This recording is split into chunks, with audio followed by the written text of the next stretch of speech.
This is one of the very few cases in which math fails us.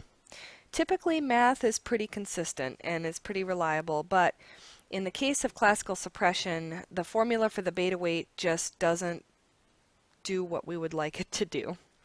Okay, so let's just set up our scenario. We have our Venn diagram here with the purple circle on the far left is our x2 variable that is correlated 0.25, remember, with our x1 variable, which was the speeded quiz score, and x2 was the reading score, and remember there was some prediction there, so they are overlapping.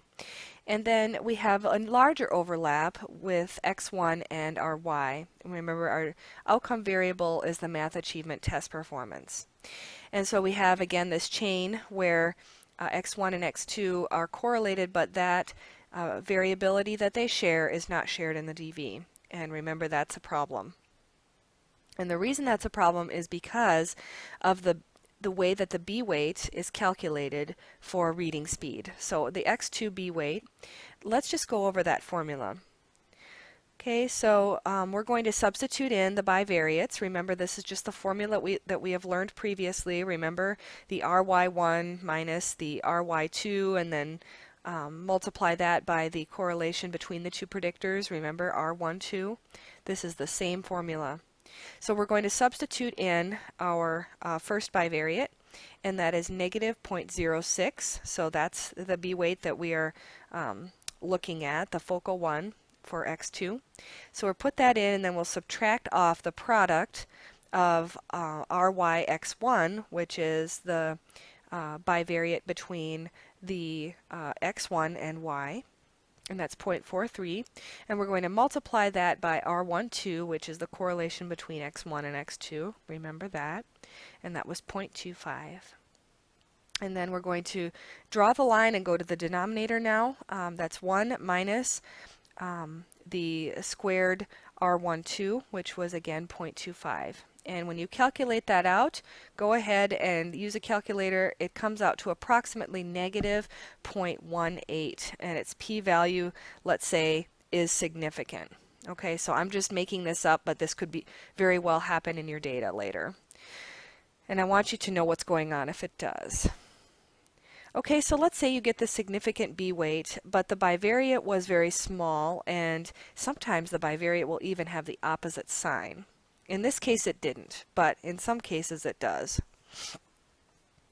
If this happens to you, just know that suppression was probably occurring in your data, and there's really nothing that you can do about it, except to maybe respecify your model. I'm trying to think if there is even a solution to doing that, but I don't really think that there is.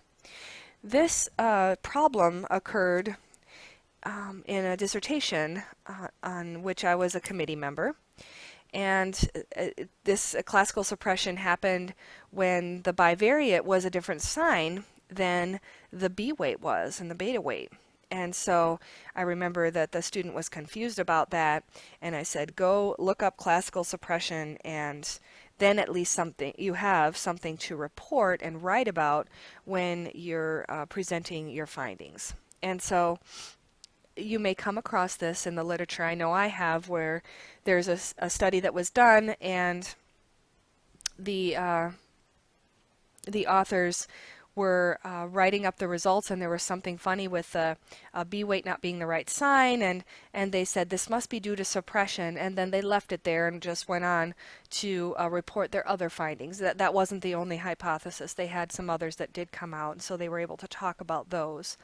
But just FYI, know that this could happen, and there's nothing really that you can do about it except to report it, and that way others, when they're looking at similar variables, can perhaps be alerted to this happening. Now, I forgot to mention that the real reason that this happens is because the formula for the B weight makes an assumption, or the beta weight. Pardon me, the beta weight in this case. It makes an assumption, and that assumption that it makes is that the variability, some of the variability in x1 that's shared with x2, so some of that 0.25 bivariate, is also shared in the DV. And so the beta weight formula makes an assumption that doesn't always pan out in reality. So let's say in reality we have this chain where x1 and x2 are sharing variance, but none of that variance is shared with the dv.